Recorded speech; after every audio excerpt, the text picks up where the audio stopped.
ဖေဖေကဒီနေ့ဝတ်ချင်စားခြင်းနဲ့ဆိုလို့ breakfast သွားစားကြတယ်ဒီဆိုင်လေးကတော့မြောက်တကုံမှာရှိတဲ့ဆိုင်လေးပါ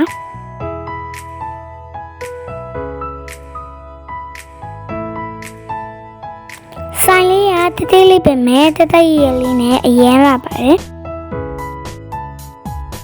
ဒါကတော့ဆိုင်မှာရတဲ့မီနူးလေးတွေပါ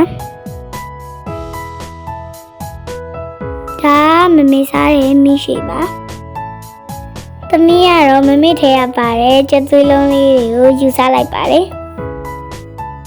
ဖေဖေကတော့ဝတ်တချင်ပဲစားပါတယ်ဖေဖေကတော့ဝတ်တချင်လေးကအရင်ကောင်းတယ်လို့ပြောတယ်ဒါသမီးစားတဲ့ဖတ်ထုတ်ပြုတ်ပါဟင်းချိုချိုချိုလေးနဲ့ဖတ်ထုတ်လေးကအရင်စားလို့ဆုံးထိကြည့်ပေးလို့ကျေးဇူးတင်ပါတယ်ဘိုင်ဘိုင်